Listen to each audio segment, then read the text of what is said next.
see you. Yeah, just kind of like running around with the chicken in the head cut off.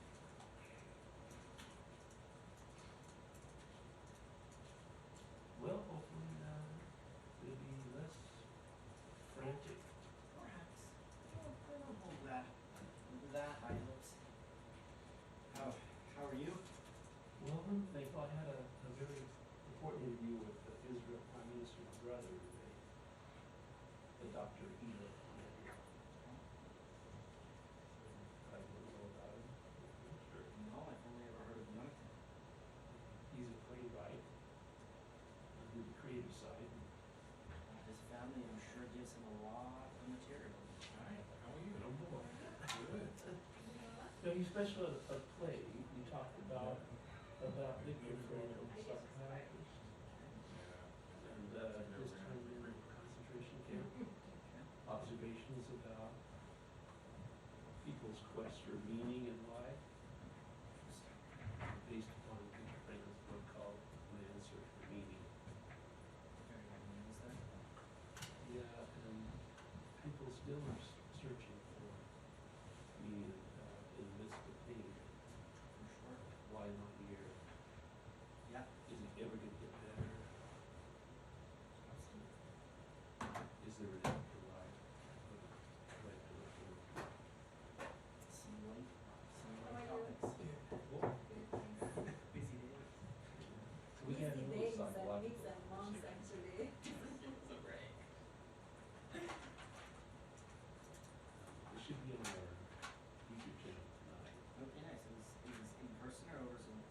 This is Zoom.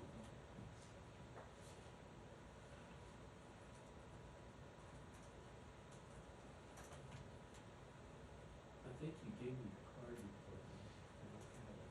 Big deal. I don't have that. Okay, Sorry. can you text me? Oh, Yeah, I think I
Yeah. Yeah, she had experience of, being putting up walking, very sticky business, it was so fun. And then she had this funny, some of little chocolates on the conveyor.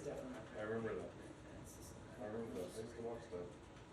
Yeah, Still do I sometimes. love Lucy.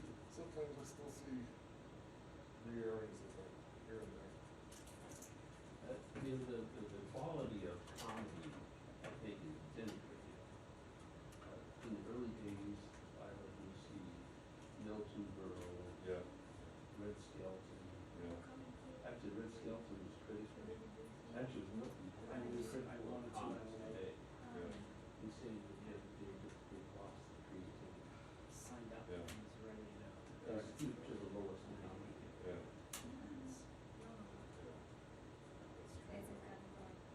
I watch, every day I watch, reruns of Sanford and Son.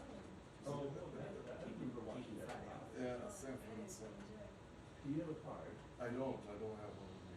You I text me? took your card. Can you text me? I will. Okay.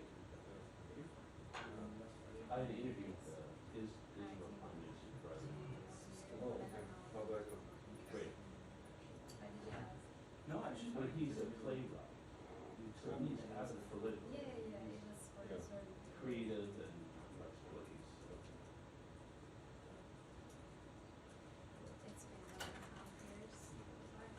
Very troubling what's going on. Absolutely.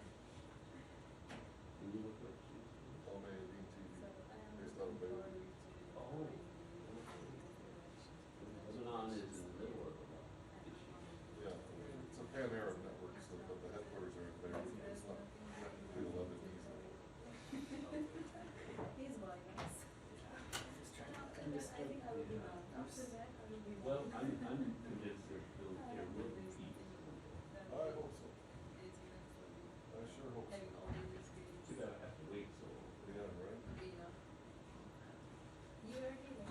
Yeah, yeah. You don't want to go back to. So close to see it. I'm heading to the White House. Like maybe one day. It's kind of slow. There's not that much tall walking. Did you go for, was there a press meeting today? My wife has a job in the war series. It's strange. So there won't be a press meeting.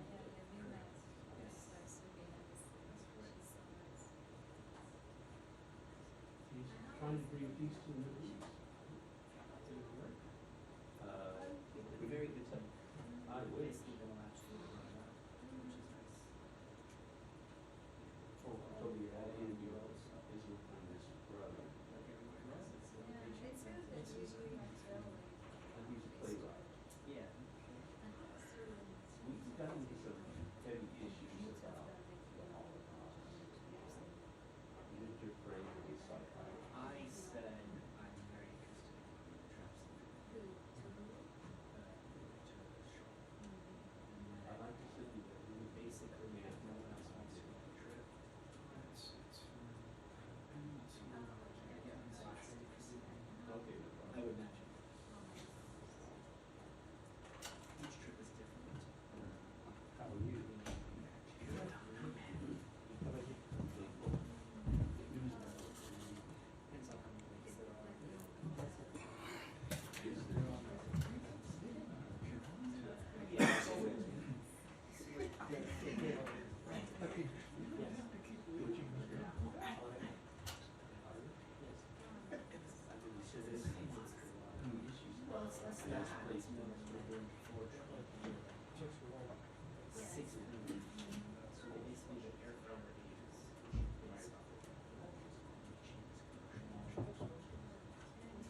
parler aussi en What? parler aussi en français. Well, I just didn't. I'm not. Je suis canadien en français. Je parle un peu français. Vous comprenez?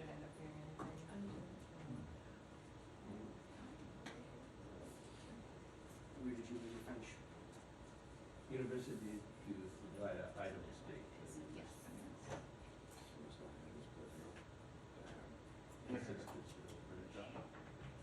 Well, if I'm better than that, but Charlie Charlie, Nelson on their side.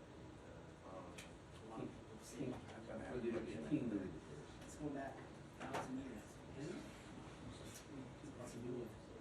Yes. make it without it. But, essentially, yeah,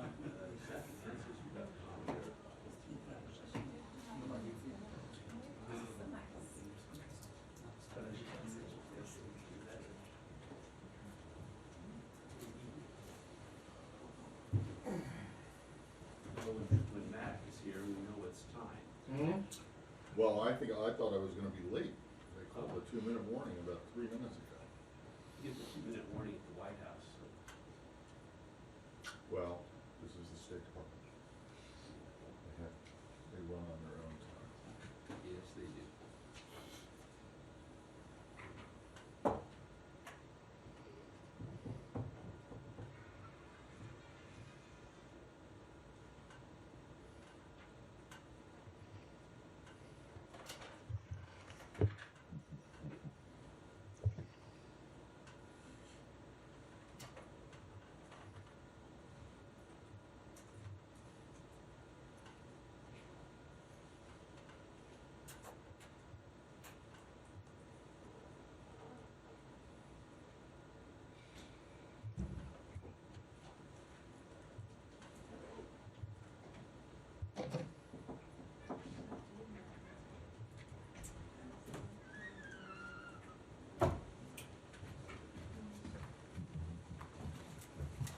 Good afternoon, everybody. How's everyone doing? It's a wonderful Wednesday. I don't actually have anything off the top, Matt, so if you want to go ahead and kick us Sure. off. In Capri, Yeah. does the Do secretary? you wish you were there? I do wish I was there, Yeah. but I'm not. Yeah, same, all of us. We can all pretend to be in Capri. Um, We're here at the daily press briefing instead. Does the secretary, while he is there, plan to have any Mideast, other than the one group meeting with the G7 that's about the Middle East? Does he have any bilateral plans? I don't have any additional meetings to preview or get ahead of, Matt, but a veteran like yourself, who I'm sure has been to many G7 meetings, knows that many important diplomatic conversations happen on the margins, and our G7 partners continue to be important allies and partners when it comes to a lot of our goals when it comes to the conflict in Gaza right now, namely continuing to press for additional humanitarian aid, doing everything we can to continue to secure the release of hostages, and also, in light of the events over this past weekend, continuing to support Israel's security and self-defense. So I suspect there will be additional conversations on those topics, but I don't have anything to preview or get ahead of. And can you bring us up to speed on his, did he have any additional calls on the way? No additional calls to read out. Yeah. Okay, and then lastly, what's your latest understanding from the Israelis about what they intend or not intend to do? So, look, Matt, again, I don't have any updates or anything to offer on that. Ultimately, this is a decision for Israel to make. It's their own decision, but we're continue to be engaged with Israeli officials and members of the Israeli government. To everyone, though, we continue to emphasize the importance of avoiding further escalation, and we're working with partners in the region and around the world to continue to create a unified diplomatic response to Iran's reckless and irresponsible behavior over the course of this past weekend. Okay, and then, sorry, I said that the last one was the last one, but this really is the last one. But you've seen that both David Cameron and Baerbock, the German and British foreign ministers, were in Israel ahead of the Capri meeting. Right. Secretary has no plans to follow suit? I have no travel updates to offer a preview at the moment. Go ahead, Daphne. David Cameron said it was clear Israel had made a decision to respond to the Iranian attack. Have you gotten a similar message? I'm not going to speak to the specifics of our diplomatic engagements with Israeli officials. What I can just say is that, again, these decisions are for Israel to make as a sovereign democratic country. We're continued to be closely engaged with Israeli officials, but we also continue to stress the importance of further escalation. The United States certainly isn't interested in getting into an all-out conflict with the Iranian regime, but we'll continue to work closely with partners and allies in the region, as you saw the Secretary do over the course of this past weekend with the number of counterparts he spoke to about creating a unified diplomatic response to what we believe is Iran's reckless and irresponsible behavior. What contingency plans does the U.S. have to contain the aftermath of any attack should Israel choose to go ahead with it? I'm just not going to get ahead of hypotheticals or speculate. What I can say, though, is that since October 7th, since the events of this past weekend, we have remained closely lashed up with partners and allies when it comes to events that unfold. This past weekend alone, you all saw the call readouts that went out, and Matt spoke to this a little bit on Monday. You saw the Secretary speak to his counterparts in the Kingdom of Saudi Arabia and Jordan and Egypt. He spoke to Israeli officials as well, and will continue to have those high-level diplomatic engagements. Okay, and sorry, I've just got two more. Yeah. The UN Security Council looks set to vote on Friday on a Palestinian request for full UN membership. Diplomats tell us the resolution has the support of at least 9 members. Does the U.S. plan to veto this? I'm not going to preview our UN vote. Broadly, though, Daphne, you know that the United States remains committed to a two-state solution, and we believe that the only comprehensive and realistic path to that is through lasting peace and through direct negotiations between the parties. But broadly, we'll continue to remain engaged with colleagues on the Security Council and on any resolution that may or may not come forward. And then UNRWA has said that some of its staff members and other people detained by Israeli forces in Gaza were subjected to ill treatment, including severe beatings and being forced to strip naked. Have you been in touch with the Israeli government on this, and what's been their response? Yeah. So we are aware of this recent report that the UN put out highlighting some of these allegations of extensive human rights abuses. We're deeply concerned by these reports, and we'll continue to press and engage directly with our Israeli partners on the need for a full investigation into these allegations and accountability for any perpetrators. But beyond that, I don't have any specific conversations to read out. We, of course, are in touch with our Israeli partners all the time. But broadly, though, we continue to call on all parties in the region, call on Israel to do more to protect humanitarian aid workers, to improve deconfliction mechanisms, and to pursue full accountability for incidents of harm against aid workers. Thank you. Do you have any Jenny. updates on those deconfliction mechanisms, this coordination response, is that fully stood up? That is something our partners in the IDF can speak to. I don't have any updates. And then do you have any updates on any of their other commitments and whether the U.S. has made any assessments on whether that's sufficient? So change U.S. policy? So look, Jenny, let me just first say broadly that we are encouraged by reports of increased assistance flowing into northern Gaza, bakeries reopening there, and other steps that we're seeing of positive collaboration between partners and Israeli authorities that demonstrate the executions of some commitments that our partners in Israel have outlined. But, and I want to stress this, certainly we continue to believe that there is still a need for sustained, significant, multi-sectoral humanitarian assistance. We think it's crucial, and more must be done. And as military operations continue, Israel needs to take all feasible steps to minimize civilian harm. So we'll continue to press these things, but some metrics that you asked for, we have seen openings of northern crossings and seeing the maximization of routes from Jordan. We have also seen Erez reopened on April 14th, which allowed a number of trucks entering daily We expect some further enhancements there as well. But again, I want to stress that while these are positive steps in the right direction, more absolutely needs to be done. There is the humanitarian situation in Gaza is dire. And that is why we are continuing to pursue an approach when it comes to humanitarian aid that includes bolstering and supporting and continuing to push for additional land convoy movements. You saw earlier in March us conduct a number of airdrop operations. You've seen the Jordanians and others do similar things. And in the State of the Union, the president spoke about the maritime corridor as well. These are all things that we think need to be pursued aggressively given the dire situation, and we'll continue to do that. And any updates on Rafah? I don't have any updates on any conversations or anything.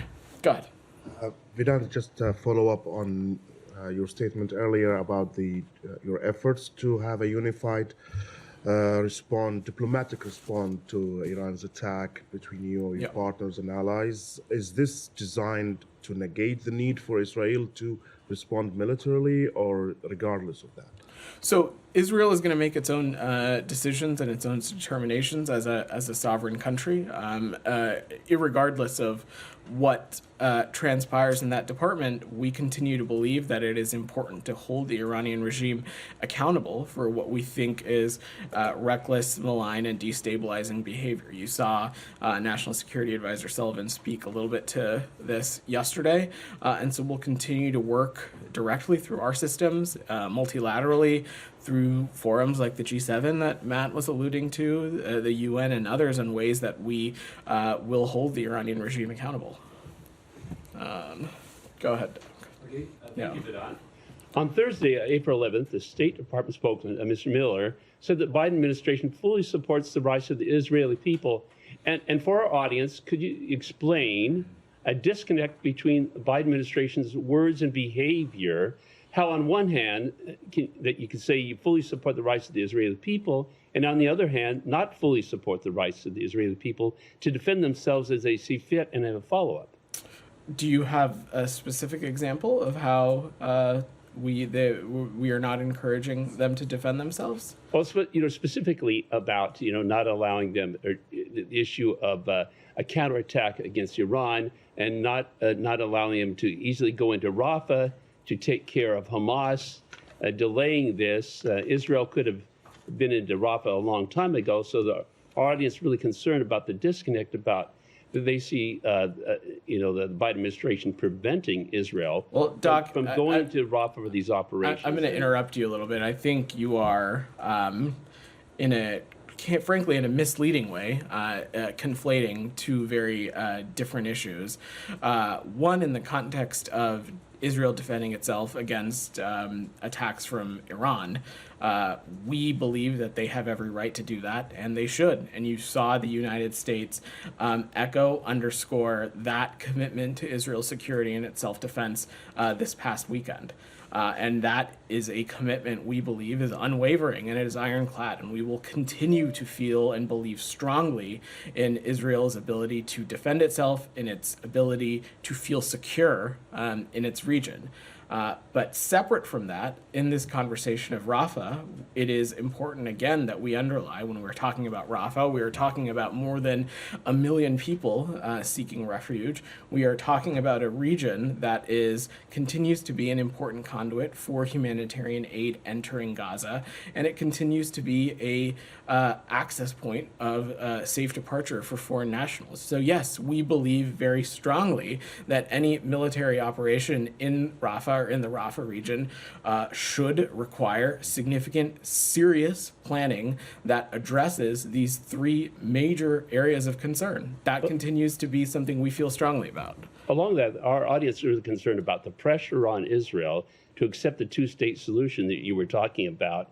And so what is your response to our audience that really believes that it's a way of hurting Israel when many Israeli people do not support a two-state solution, the idea of sharing their land with terrorists, specifically with Gaza, with Hamas, that Hamas blew their opportunity to really have a peaceful area there. Well, I so- hope you're not. I really sincerely hope you're not making the claim that all Palestinian people are terrorists, because that no. certainly is not the case. And quite respectfully, I'm less interested in what your audience is interested in, more what we think is good policy and what we think is beneficial to peace and security in the region, and that we have long felt continues to be a two-state solution. That has been our dire belief prior to the events of October 7th, and it will continue to be so. We think that is the only credible path forward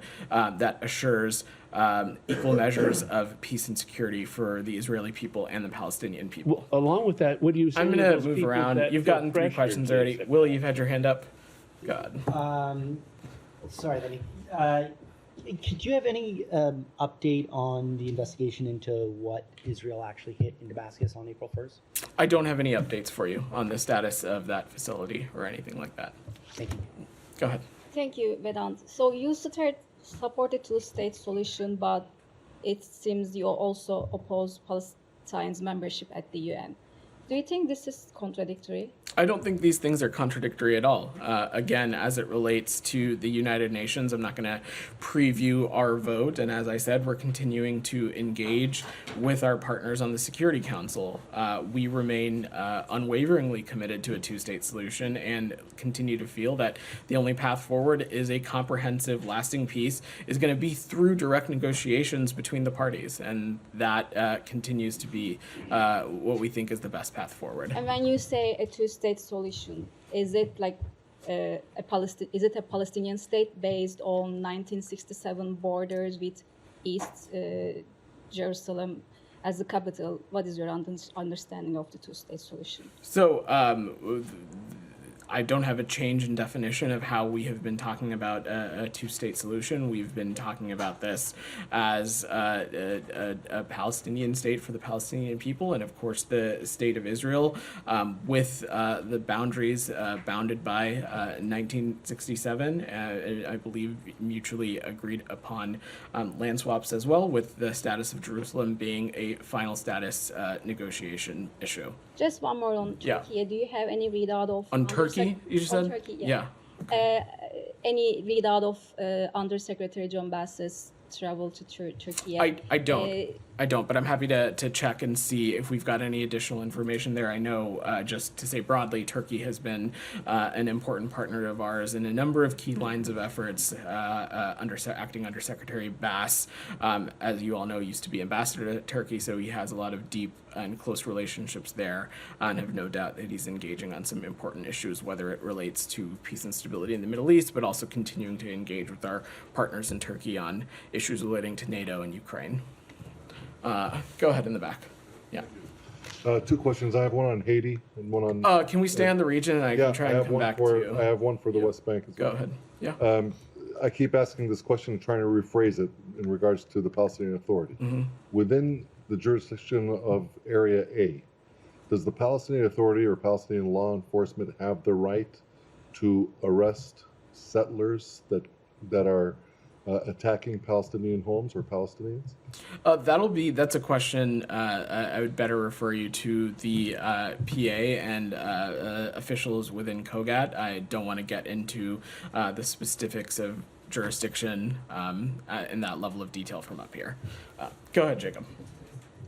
Earlier today, Israel's COGAT published footage of what it said are contents of 700 trucks worth of humanitarian aid that is sitting on the Gaza side of Kerem Shalom crossing, waiting to be delivered. COGAT said it has scaled up its capabilities over the past several weeks, but that the UN has failed to deliver its job in delivering aid.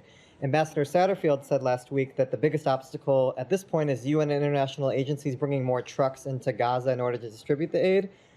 So where does this stand? The U.S. regularly does urge Israel to boost its aid efforts, but are you willing to call on the UN also to improve its capabilities to deliver this aid that's piling up on the Gaza side of the border? Look, broadly, the distribution of aid within Gaza continues to be something that we're working closely on with partners in the UN and what partners in other additional humanitarian organizations. That's something we're going to continue to work with them closely on because it's a priority. I don't have any updates to offer on immediate steps that have been taken publicly, but we think that that's an important thing that needs to be addressed, and we'll work closely continuing with the UN. Go ahead. So related to that, Yeah. Biden has ordered this pier, and it's going to be set up in the next couple of weeks. Is the State Department confident that you're going to find the aid groups willing to unload that gear and that those aid supplies and distribute it? I don't want to get ahead of the process here, but look, when it comes to the distribution of aid within Gaza, we have found partners who have been willing to engage, willing to play a role in the disseminating of that aid, particularly as Jacob was speaking to, making sure that that aid gets from places like warehouses to its endpoints within Gaza, and have no doubt that we will continue to be able to find partners to cooperate with when it comes to the maritime corridor. But I don't want to get ahead of this process. Michelle. Yeah. Do you have any comments on the escalation of fighting between Hezbollah and Israel, and do you expect this conflict to be broadened? We would hope and encourage not, Michelle. At every corner, we have stressed our strong desire and importance of making sure that this conflict isn't widened. We've made that clear to our partners in Israel and to other regional interlocutors, and we'll continue to do so. Go ahead, Alex. On the region or anything? Let me stay on the region before I move away. Sam, go ahead. Euromed Monitor, Human Rights Monitor, reports that Israel is using drones to lure residents and then shoot them. They explain the sounds of women screaming and babies crying were heard late at night on both Sunday and Monday. When some of the residents went out to investigate and tried to help, they were shot at by Israeli quadcopter drones. The sounds they heard were in fact recordings played by the Israeli drones with the intent of forcing the camp residents out into the streets where they could be easily targeted by snipers and other weaponry. I've not seen that report, Sam, so I'm not going to comment on it. But broadly, not relating to this particular circumstance at all, because again, I haven't seen the report and I'm not sure if it's accurate or verifiable. At every conversation that we have with our partners in Israel, we continue to stress the moral and strategic imperative that they have to work on deconfliction mechanisms and to ensure that civilian harm is minimized in every which way possible. And we'll continue to stress that every way we can. Will you look at this report?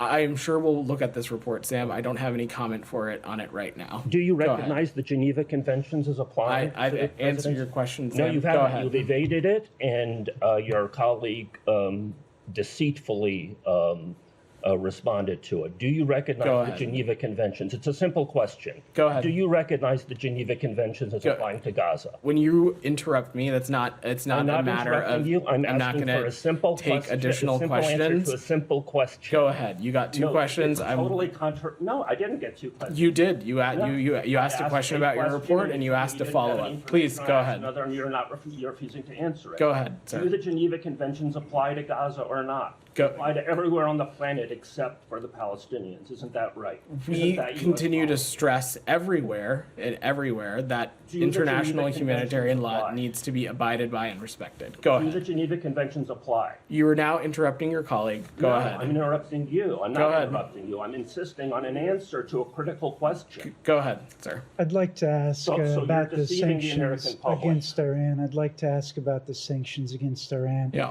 Just broadly speaking, what impact do you think they'll have? And then I'm just curious, given all of Iran's bad actions in the past, I was almost surprised that there was room left for any new sanctions. Why is there room left for more sanctions? So it's important to take a step back and talk about our sanctions and export controls on Iran in a little bit of a wider context going back to the onset of this administration. It's important to remember that we have not lifted a single sanction on Iran. Rather, we continue to increase pressure, and our extensive sanctions on Iran remain in place, and we continue to enforce them. And over the last 3 years, we have actually sanctioned over 600 individuals and entities connected to the full range of Iran's problematic and dangerous behavior, touching the areas of UAV and missile proliferation, terrorism, terrorist financing, and other forms of illicit trade and human rights abuses. But this is something that we are also going to continue to work closely with our allies and partners, including at the G7, on ways that we can continue to exert pressure on the Iranian regime. We believe that our sanctions are effective. They are a way to continue to isolate countries and to exert pressure on them as it relates to their behavior. And the impact on the new sanctions? Look, I'm not going to preview any additional actions from here, but we continue to believe that should there even additionally be new sanctions, that continues to be a lever at our disposal to continue to hold the Iranian regime accountable for its actions. So, Vedant, it's just not true that you haven't lifted a single sanction on Iran. I went through this with Matt the other day. Shortly after this administration came into office, you did lift restrictions on sanctions on Iranian diplomats' travel inside and when they go to the UN. I think your colleague was speaking about sanctions in the context of designating entities and individuals connected to the Iranian regime, not necessarily parameters that exist around diplomats in the United States. I take your point, Matt, but I think but it's not then true to say that you haven't lifted a single sanction on Iran, because you have. Then secondly, you also allowed several UN sanctions to expire. Now you guys can put as many sanctions as you want in place against Iran, but they don't have any impact outside of the U.S. jurisdiction. There's no requirement for other countries to follow suit, even when they involve secondary sanctions. So, the arms embargo, and the missile sanctions from the UN were allowed to expire. Correct? That is. Are you talking about the ones in from August 2020 in the JCPOA? Yeah, correct. So they expired. That is so those sanctions, the international sanctions, the UN sanctions, the one that the entire world, everyone in the world is supposed to follow, were in fact lifted. They expired. Correct? Well, I think there's a difference between lifting and expiring, but sure, Matt. There's a technical difference. There is a technical difference between sanctions expiring or sunsetting versus actively making the policy decision to lift certain sanctions. So the point is that you could have made an active policy decision on a snapback, which would have kept those sanctions in place. That's a mechanism. The snapback mechanism hasn't expired, Matt, and it remains in place, and it's an available option. But it hasn't been used. I'm not going to preview actions from here. Those two things expired. In other words, you allowed them to be lifted, to expire. So it's a bit disingenuous to say expiring isn't the same as lifting. I don't think it's disingenuous at all. I don't think, as I said, snapback is a mechanism that continues to remain in place. And again, I think your colleague was referring to sanctions and restrictions in the context of, in the economic sense, not travel restrictions we may have on diplomats. But the way you answered his question Matt is touched you a have little not bit lifted a yesterday. single sanction on Iran, and that's not true. We can agree to disagree. Alex, go ahead. Shifting to a different Sure. region, if I may. Look, anything else in the region before we totally shift away? Are you sure on the region? Yes. You positive? Go ahead. Yeah, my question is, sorry. So my question is that was there any conversation between U.S. diplomats and Chinese diplomats or Russian diplomats about the conflicts between Iran and Israel? Well, you saw the secretary had a phone conversation with his counterpart, Foreign Minister Wang Yi, on the tail end of last week, in which Matt spoke a little bit about this last week as well, in which we continued to stress with them through their means of communicating with the Iranian regime that no one was interested in seeing this conflict escalate.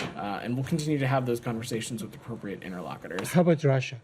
I don't have any conversations. So, a follow-up, sorry. So there are reports, Wall Street Journal reported that the Iranian regime has evacuated their bases in Syria. So is there an indication that the Israeli government might attack some targets I don't have outside any Iran? I don't have any assessment to offer on what our partners in Israel may or may not do. Go ahead. Thanks, Vedant.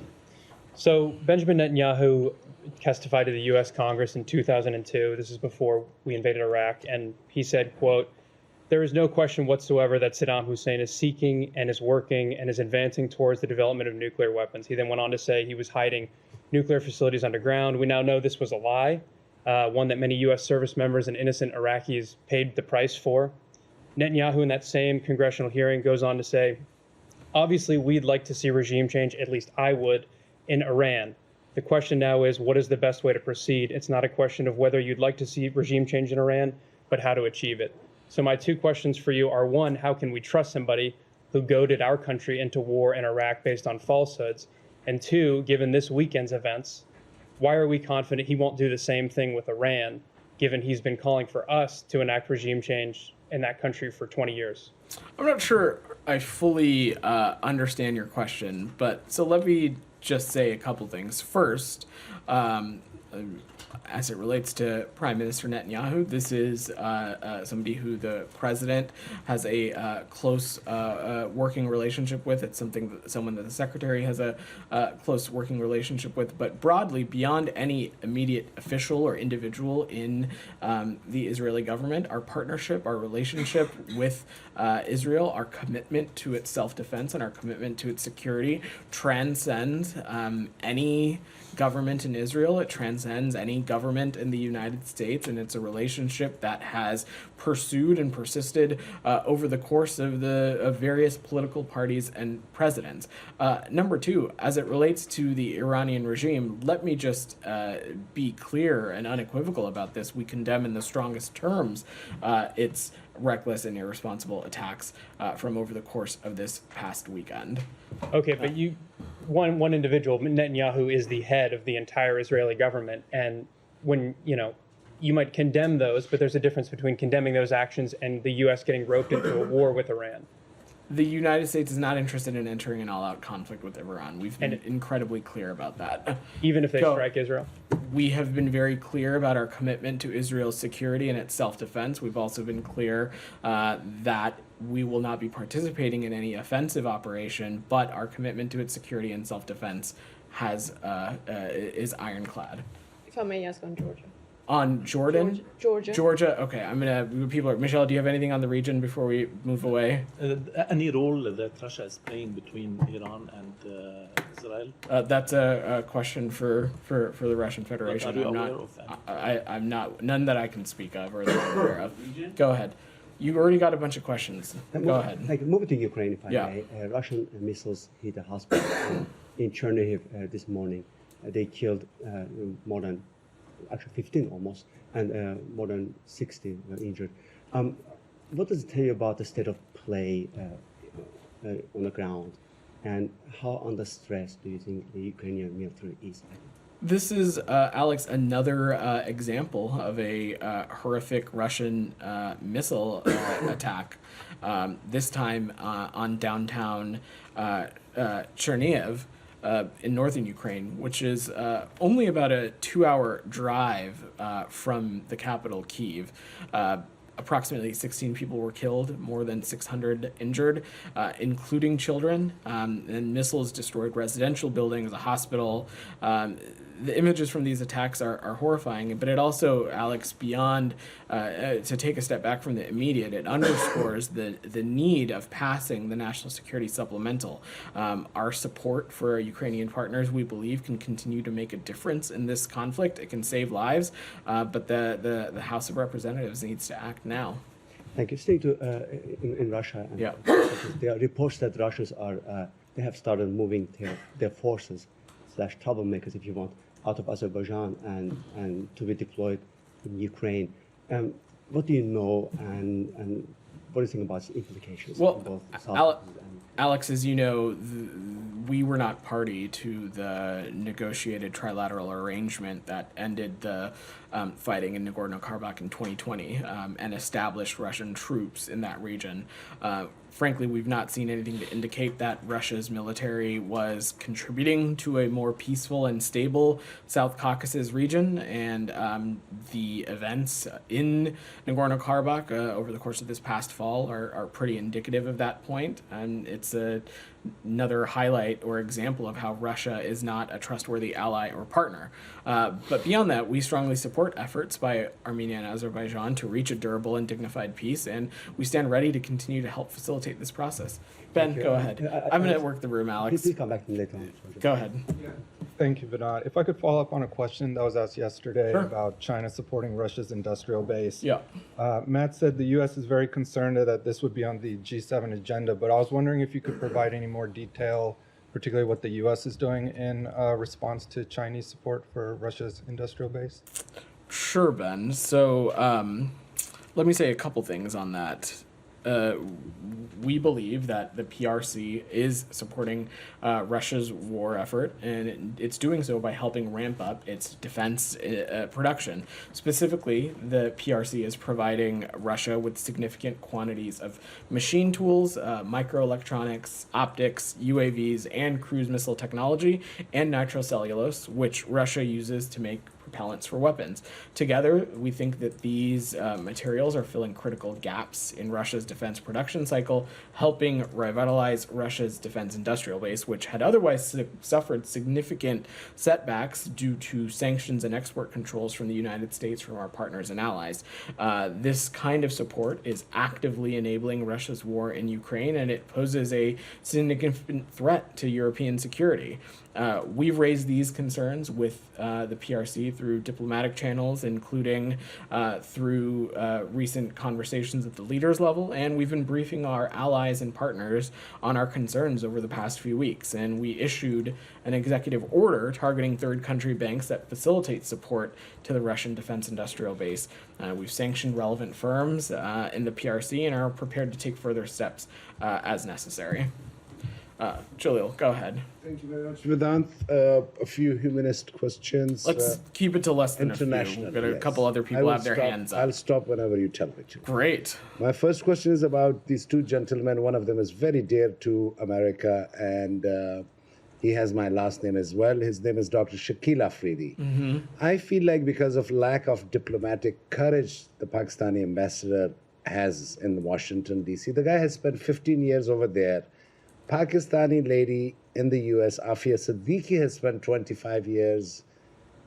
I had a father who spent 9.5 years on a fake case. I just personally have sympathies with these prisoners who have spent, and internationally, so like keep the, U.S. policy on side. Just from humanitarian point of view, why can't these two people be exchanged? So I don't have any assessment to offer on this. This seems like an internal judicial matter as it relates to Pakistan's justice system. So but the U.S. refer to justice them to system, speak to that. the U.S. justice system can get that Shakil Afridi guy here. He has spent 15 years. Life imprisonment is 12.5 years in Pakistan. So the guy has spent his life in prison. I don't have anything for you on that. One more question, sir. A girl from Utah, Crystal Bayat, even tweeted this today. I have raised this issue here a gazillion times. You have half of the population of country of Afghanistan where girls, since the U.S. withdrawal, are without education. Why did you not just leave them in front of the vultures to be eaten? Today, a girl was sold for $3,500 to a 60-year-old man. If the U.S. has taken, at least I know these steps cannot be stopped at the moment, but for future of girls, for the ones that are going to come in future, so what has the U.S. done in these last 3 years since its withdrawal? Equal rights for Afghan women and girls continues to be a key tenet of our Afghanistan policy, and we continue to reiterate regularly through relevant channels with the Taliban that their self-stated goal of legitimacy can only be achieved and will likely be impossible to achieve if half of their population is being left out of participating in its society, participating in its economy. It continues to be a key factor of our approach to Afghanistan policy, and it's something that we'll continue to work towards. Thank you. Goyle, Just go last ahead. one about I'm going to work through it. Go ahead. Go ahead. You like this one. Journalists become Okay, if you ask a question though, you do this like today wind-up Time thing. magazine has Yeah. today Time magazine has a journalist, Palestinian journalist, as 100 more influential people. No country in the world protects and talk about journalists like the U.S. We have a Pakistani journalist, Arshad Sharif, got killed, and we still don't know who killed him. It's been 2 years now. Can the U.S. and you personally take some interest in the case, and at least let us finally know who killed the guy? So let me just say broadly that we believe strongly that journalism is integral to our society, and journalists do important work, and especially in active conflict zones, they every step possible needs to be taken for them to be protected. But I don't have much else on that circumstance that you laid out. Daphne, you had your hand up. Go ahead. Thank you. So we've seen on social media that the U.S. Embassy received a letter from Chad's government requesting troop withdrawal. Can you confirm this? The U.S. Embassy in Chad, I'm happy to check on that. I've not seen that since I came out, but we're happy to check with the team and see if there's anything to offer on that. Okay, and sorry, Go ahead. really quick, yeah. Vote counting is set to begin tomorrow in the Solomon Islands parliamentary election, the first since the Prime Minister struck a security pact with China in 2022. Do you have any indication yet on how these elections have been conducted? I don't have an assessment to offer yet. I think we will let the process play out before we have any assessment to offer. Goyle, go ahead. Come to you, then I'll come to you, and then we will wrap. Go ahead, Sir, Goyle. 2 questions, please. Different 2 questions. One, as far as the United Nations are concerned, does U.S. or the Secretary have a faith and trust in the UN? Because recently, Mr. Elon Musk said that there is no meaning of having UN without India's permanent seat on the United Nations Security Council. So the president has spoken about this before in his remarks to the UN General Assembly. The Secretary has alluded to this as well. We certainly support reforms to the UN institution, including the Security Council, to make it reflective of the 21st century world that we live in. I don't have any specifics to offer on what those steps are, but certainly we recognize that there is a need for reform, but I will leave it at that for now. And Go ahead. second, sir, please, I'm sorry. Yeah. As far as this UN, IMF and World Bank meetings are concerned in Washington, D.C., how does the U.S. diplomacy is affecting around the globe with the other countries? Because poor people are getting more poorer, and also the aids they get from the World Bank and IMF not reaching the needy people around the globe, and because it goes to the corrupt politicians or the military people. How can you think it can be work for those needy around the globe? There are a number of countries that are engaging directly with the IMF as it relates to the economies within their own systems. In those instances, we believe it's appropriate to be engaging with the IMF. I don't have any specifics to offer beyond that. Go ahead, and I will come to you. Yeah. Go ahead. Yesterday, Haiti. Haiti's government named the members of the transitional council set to take power at some point. Yeah. Do you have any comment on this, and do you think that they could restore security in Haiti? Well, we welcome the announcement of the establishment of the Transitional Presidential Council, and we commend stakeholders in Haiti for moving toward democratic governance through free and fair elections. A lot of work lies ahead, specifically naming an interim prime minister, but we are committed to work with members of this council, CARICOM, as well as other appropriate regional partners to improve the lives of all Haitians. Go ahead. The House is scheduled to vote on foreign aid for Saturday. That includes aid to Ukraine, which has been long delayed. You talked a little about the importance of that aid coming through for Ukraine, but tell us how much damage has been done by the lengthy delay in Congress to the Ukrainian war effort, because Russians have made significant advances over the past several months. Well, Alex raised this issue and opened up this topic by talking about a missile attack from the Russians. So it certainly would not be hyperbole to say that every day matters. And the House, we believe, needs to act this week to support Ukraine and Israel as they respectively defend against Putin and the Russian Federation and the Iranian regime. And so this is something that we need Congress to provide urgently. There's also, when we're talking about the National Security Supplemental, talking about things like humanitarian assistance and efforts to strengthen security in the Indo-Pacific. These are all things that are of vital importance to our foreign policy and the national security interests of the American people. You had a question on Georgia. Go ahead. We witnessed a horrific violence in Georgia yesterday by the riot police against peaceful protesters, journalists, and opposition leaders. Today, another protest is taking place against the Russian law, and there is an expectation that police will and government will use force again. What message do you have for Georgia and to Georgian people? You're speaking about the protests around the draft law? Yeah.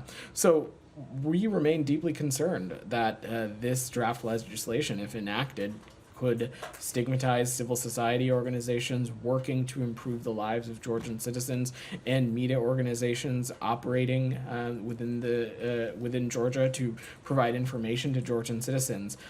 We think that civil society, journalism, media organizations are cornerstones to any democratic society, and we urge the Georgian government to heed warnings that this bill is not in line with the European Union's norms and values, and it certainly would negatively impact Georgia's progress on its EU path.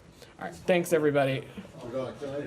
Just very quickly. Go ahead. The bill already passed the first hearing today with 83 votes, and you just reflected some same thing that Matt told us previously, that you hope that it will not go forward. So I understand there were meetings between the U.S. ambassador and Western ambassadors and the Russian Prime Minister. Is diplomacy, your efforts diplomatically, is dead here, or is it just another bump on the road? We never think diplomacy is dead, Alex.